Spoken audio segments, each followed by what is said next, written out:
medical emergencies. Consequence of the repetitive episodes of sickle, and this is a very important study from the cooperative studies of this thing is worthless. Surveying 300 young adults, 18 and up. I forget what age range we're going to do. 74% of the patients already had evidence of restricted lung damage. That means their lungs were not operating perfectly. The kinds of end organ damage syndromes that we see start very early in life, increasing frequency as the population ages. So what happens if you develop lung disease? I don't know if this is going to work, but yeah, this is an oxygen saturation curve. So the vertical axis is the amount of oxygen that the hemoglobin molecules is holding on called saturation. On the horizontal axis is the oxygen tension. Now in this room, the oxygen tension is 150 millimeters of mercury, and at the far end of this. So curve A is normal. Curve B is sickle. Oh, yeah, I can do that. And I can't see the slide. I'll do it for you. Oh, okay, because I can't see the slide from standing there. So, a more powerful. Doesn't work. Okay. Just blinded me. Okay, yeah. Now you can see it. All right. The curve B is sickle cell. And what you'll notice is for any given oxygen tension, sickle hemoglobin is less saturated than normal. And therefore, the unsaturated part of the sickle hemoglobin can undergo the sickling phenomenon.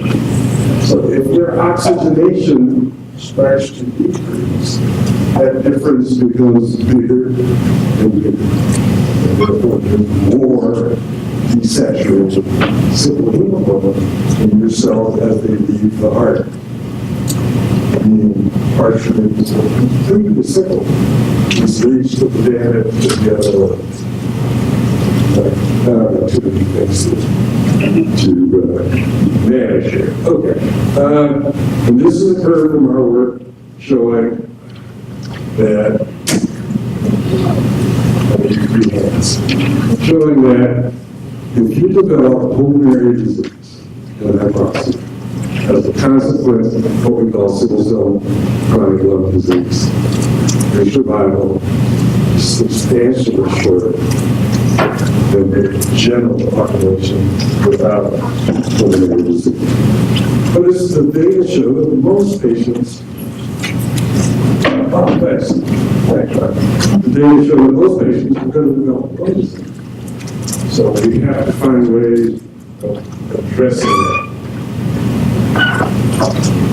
Pulmonary hypertension as a consequence of the sickling phenomenon.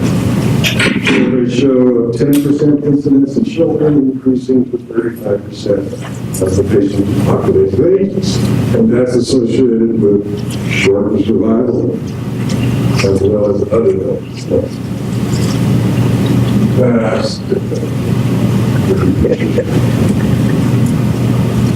This is a good example. The previous slide on the lower right-hand corner is the gallstones that come from the constant destruction of hemoglobin by the hemolytic process. Okay, you can show it.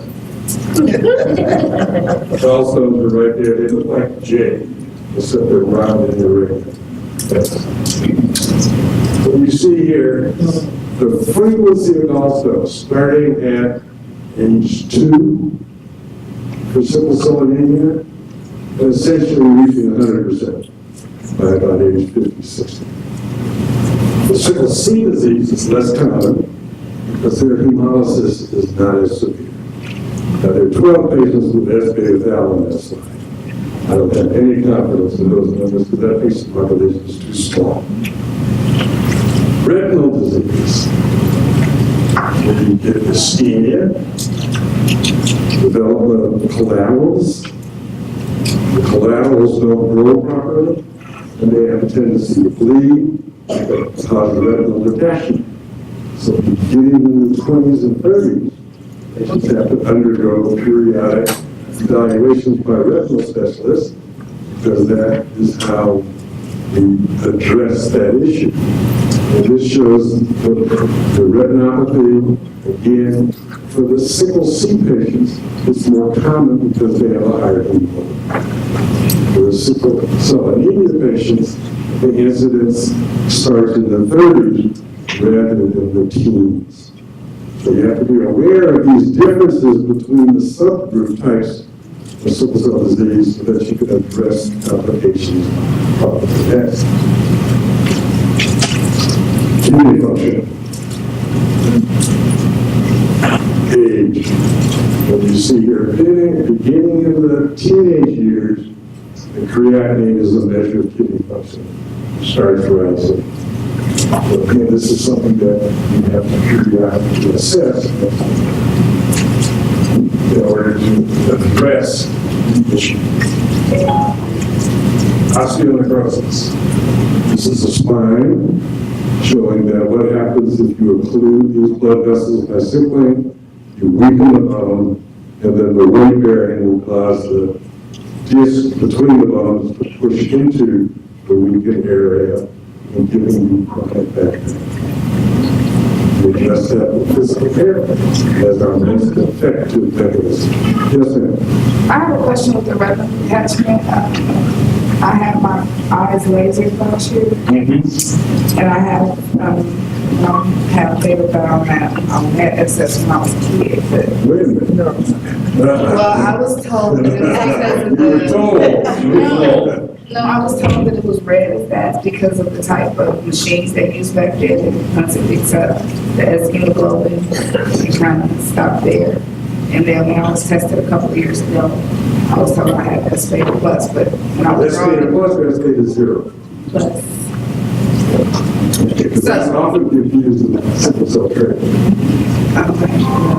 I have the retinal detachment. So my question was, how often do you have to, once you've had lasers, treatments on your eyes because of the retinal detachment, how often do you have to repeat that? Well, it depends on how often.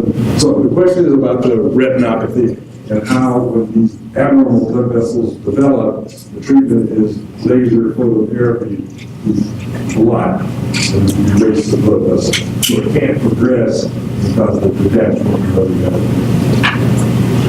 Each patient is different, right? So you may or may not need another laser treatment. You probably should be examined every 6 months, right? To detect whether there is progression or no progression. Because we only treat if it progresses. If it doesn't progress, then you don't need to treat. Where am I? The hips, avascular necrosis of the hips. Hip joints, they swivel joint. They have a round acetabular where the hip joint fits, and the head of the hip is also round, so they twist it in any direction. Once you get avascular necrosis and it starts to collapse, it becomes flat, and it has sharp edges, and therefore it won't turn in that round cup-like space that it's supposed to fit, giving chronic pain, shortened leg length, and eventually necessitating infection. So,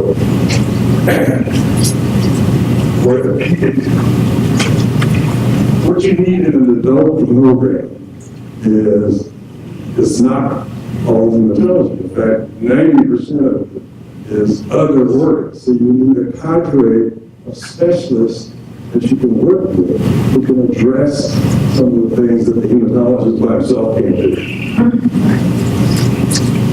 Now that patients are living longer, and data from Jamaica says mid-50s, data from England is 58 median survival. Median survival means half the population will live that long or longer, and half the population won't.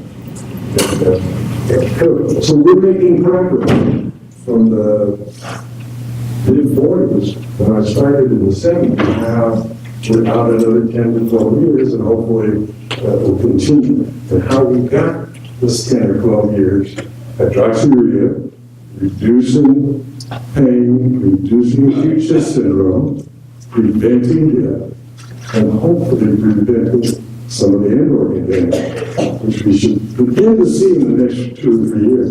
Your lips to doctors. All right. As patients are living longer, they can get to see weird things. So this is a patient I saw not too long ago who had avascular necrosis of the distal fibula, and collapse of the dome of the talus. So every time she walked, the bone spread apart and the leg went down. And that was extremely painful. That kind of incident pain, you can't give enough drug to control that pain. Because every time you step, pain shoots up. You really stop there. So she needed a 4-foot operation.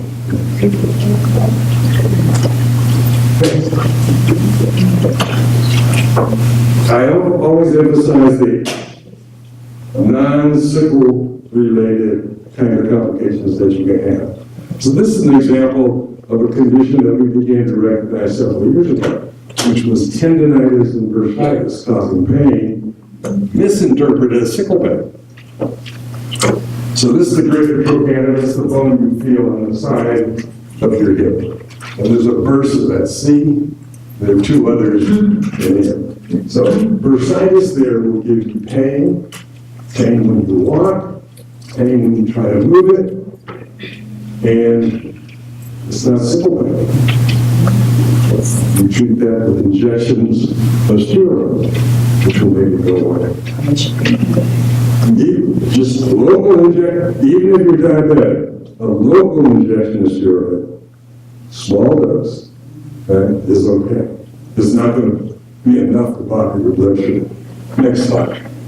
Also in the shoulder, there are multiple bursae and tendons that can become inflamed and be misinterpreted as sickle cell pain. Again, we can treat those with these injections. So survival is better these days than it used to be, and hopefully will continue.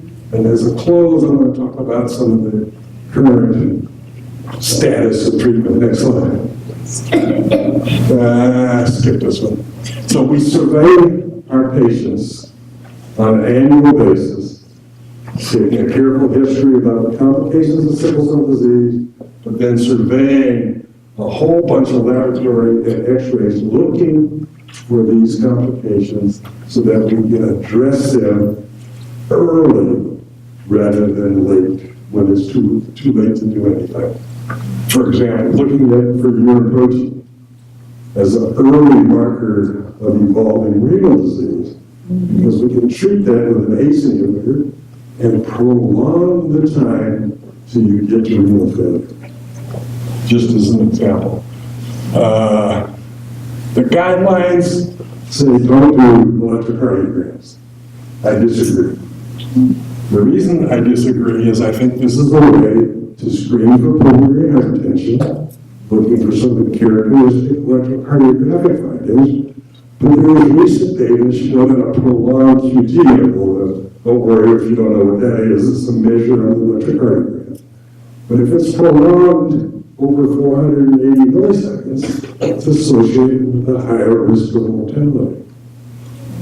Even due to heart disease, probably related to pulmonary hypertension, in my opinion. Another test we use to screen for pulmonary hypertension in the brain, natriuretic peptide in the blood, because if we treat the patient, the disease doesn't progress as rapidly as it does when not treated. Next. I'm sorry. I'm sorry, not really. But I'm not as good at conversation. That's okay. I really have to stop you here because that type of surveillance, I mean, can we expect that from a regular primary care physician? Where do we go to get that type of care? Thank you. So that's a real good question. Everybody says it should be a hematologist, right? Right. But out of that long laundry list of things I showed you, how many of those were hematological? Only anemia. A really good internist, and I'm pointing at one right now, a really good internist because they have familiarity with all of the organ systems. Hematologists can do it, but you need help because you can't do it alone. So, where are we in, what is this, 2015? We can shorten the duration of acute pain, right? We can prevent some episodes of acute chest syndrome, hydroxyurea. And we have other acute complications that need to be addressed. We need to reduce not only the frequency, but also the severity of the other complications, particularly the chronic complications, because lung disease and kidney disease are associated with premature mortality. If we improve your survival, it doesn't make much difference if we don't enhance your quality of life, does it? Yeah, so the two go hand in hand. I have a question. Oh, I'm sorry. Dr. Johnson, speaking about kidney disease, what do you tell a sickle cell patient that's on dialysis now, who's been told their entire life to drink water, and now dialysis is coming? It depends on whether you still make urine. Okay, if you still make urine, and I have some patients on dialysis that still make urine, they can drink, right? And they can eat a little bit more freely than a patient who doesn't make urine and who is 100% dependent on the dialysis. Right? So, one size fits all in sickle cell disease, not a chance, right? Dr. Johnson, Every patient is special. can you talk about peritoneal dialysis as opposed to, You want to have time? I don't need a whole lot of time. Oh, okay. So, for patients who still make urine, right, they can undergo peritoneal dialysis, which is less taxing than hemodialysis. Right? So again, it depends on the case. Next slide. So, we have a little bit of talk about bone marrow or stem cell transplantation. The next slide, give you a little bit about gene therapy and some of the newer drugs that are coming along. Because in the interest of time, I couldn't give them all. There are over 600 transplants that have been done to date. If you can find a compatible donor, either family or through the marrow donor matching program at the NIH, mortality from the procedure, which was 30% in the 70s when they first started, just from doing it, was a 30% mortality. It's now down in the 5% range. This is because of infections and other complications that occur. Most of the patients will engraft. More than 85% will be cured. Graft versus host disease, the donor cells attacking the patient. We have much, this used to be 25-30% of all cases. We have much better treatments now, and so now we're down to the 5-10% range. And the disease is much milder than it used to be. Next slide. Gene therapy. You've all heard about gene therapy? It's been in the news. Bluebird Bio has a process in which they take your stem cells from your blood, insert a non-sickling hemoglobin gene, grow those stem cells in the lab, and then infuse them back into you. We've treated about 16 patients, mostly beta thals, with 3 or 4 sickle cell patients. This transduced the foreign hemoglobin, right, over the course of about 3 months, appears in the blood, gradually increases. And what we know is that if you can achieve 35-40% of a non-sickling hemoglobin in the circulating blood, you turn the patient into sickle cell trait. Somebody asked a question about sickle cell trait and rhabdomyolysis, and if you remind me, I'll talk about that. Next slide. Oh, there are 2 other techniques that aren't as far along. One is using what is called the CRISPR-Cas9 is another gene insertion technique, successful in mice, not yet tried in humans, but the developments are proceeding, and I think in the next 5-8 years, it'll be more widely applicable. There's the zinc finger technique, which again is a gene insertion technique. So you insert something into the stem cell that is non-sickling, and then grow it and reinfuse it into the patient. There are 13 or 14 new drugs under investigation. Not time to do all of that. So I just picked 2 categories. GPT-448 is a small molecule that attaches to the hemoglobin and makes it behave more like hemoglobin F. They will be starting a trial later this year. In preliminary studies, it reduces the number of circulating irreversibly sickle cells by a huge amount. It lessens hemolysis. We don't know yet what benefit it's going to show in terms of pain and other complications. So that's the next step. There are 2 other agents that are similar that are also under development. Next.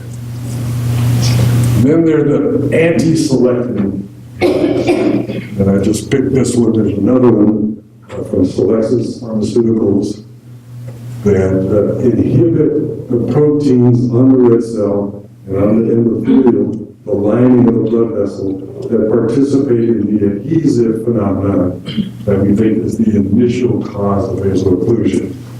So in a human trial, this selectin inhibitor given intravenously in 43 patients, the patients had faster resolution of pain, 5 to 10-fold decrease in opioid dose, and a 25% decrease in hospital stay.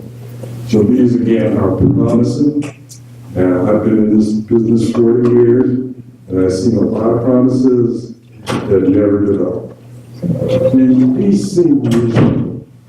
So I'm very hopeful that in the future we'll see treatments that in and of themselves make patients better, and in combination with hydroxyurea have an even bigger effect. So I think gene therapy 5 to 8 years. I believe so. Okay. Based on the data we have so far, 5 years. Okay. Can you just say a bit more about the gene therapy trial in Paris? Was that in patients or in Yes. birds? So the trial was proposed in 2005, and this is 2016. So you can imagine the hurdles, the regulatory hurdles they had to go through in order to start playing with people's genes in human subjects. So that's what I'm confused about. I just wasn't sure that they actually got the permission to do the trial of Yes. people. And when did that happen? This started, the first case was published in Nature or Science, and the journal 2011. I could open my computer, search and find it, the slides. But the first case was actually done several years ago and reported. They have now done somewhere in the neighborhood of 16 patients. 3 or 4 with sickle cell disease and the other with a severe form of beta thalassemia. And the results are very promising. They're able to get the foreign hemoglobin to come up to very reasonable levels within 6 to 8 months. And in the outpatients, then the need for transfusion has been ameliorated. So the studies haven't been long enough for them to really comment on the benefit to the patient with sickle cell disease. It's only 8 or 10 months out from the procedure. Everything looks very promising. There are now several open clinical trials both in Europe and the United States for gene therapy. One of them is at UCLA. Right. Clinicaltrials.gov is where you can find out the open clinical trials in the United States. And the one at UCLA, I believe, is using zinc finger technology. Right. And you have to have certain criteria you have to not be a responder to hydroxyurea, you have to be transfusion dependent, or have had multiple hospitalizations despite optimal medical therapy, because we don't want to potentially harm someone looking for that. So it's actually a very select subset of patients in the initial clinical trials, but I would strongly recommend, if you qualify or know someone who might qualify, to go to clinicaltrials.gov or contact Don Cohn's KOHN's laboratory and research program at UCLA. And actually several of our patients at Children's donated bone marrow to help get to the point, and I think one of the people who donated bone marrow is in the audience today, to get to the point where we can actually have this clinical trial. So they have already done it in humans in the United States, in addition to the Bluebird study that Dr. Johnson was talking about. That next one is just the one that's furthest along. Right. Can I just jump in here as a timekeeper? We do have one speaker who's been waiting very patiently, and we do have to end at 11 o'clock. So, I know there's a lot of questions, Dr. Johnson, if you could spend 1 minute just wrapping up, or you want to pass it on? Okay, so, we're going to take questions. That's why we're making the transition right now. But we want to give Pat her time, because she's been waiting very patiently. And The funny thing about this is, we thought it was gonna take him 10 minutes. Last week when we talked about it. so as we transition, we just give her a round of applause to Dr. Johnson before we move on. And then, I have 17 minutes. no, you have half an hour. We'll need some time for questions.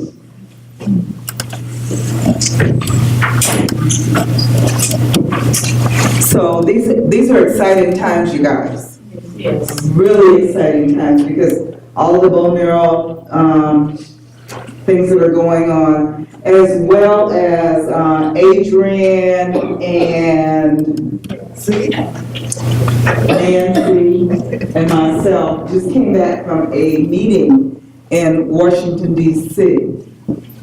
American Society of Hematology has convened a group of individuals who are now going to change the way people with sickle cell disease are being taken care of in this country and internationally.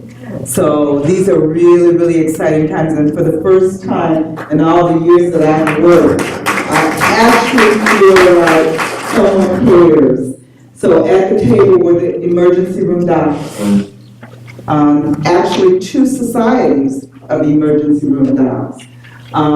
They were, Sickle Cell Disease Association of America was there, the Nurses Organization, which I'm part of, Access, which Nancy is a part of, and there were just a bunch of folks who were excited about the fact that they could make a difference in sickle cell disease. So there will be a lot of initiatives coming down. There will be a lot of changes made in protocols in the emergency room.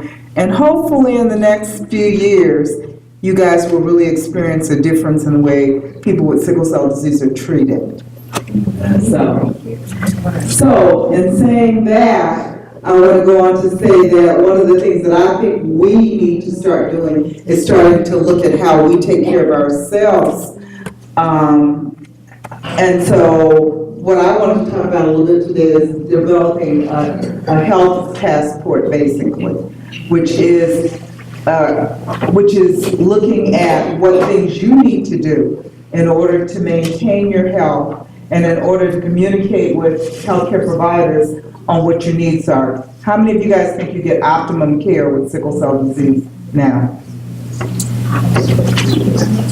Okay, so there are a few of you guys in the audience. How many of you think that it could be improved? Okay, so what I want to talk about basically is just navigating healthcare systems better. Because one of the things that I've found is we get patients from all over the country who come with no information. I mean, they arrive at our doorsteps, in the emergency room, in the hospital setting, and they don't even have a sheet of paper that says they have sickle cell disease. And they actually have sickle cell disease. And so I just think it's important for us to figure out what's the best avenue for making sure that when you utilize healthcare systems, you utilize them well.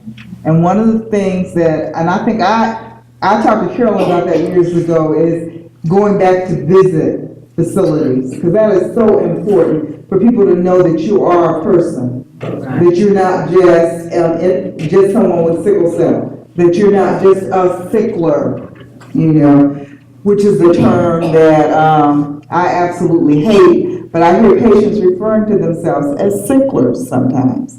So that's one of the things that I want to encourage you as individuals with sickle cell disease to make sure that you never use that term, because it reduces you to a disease.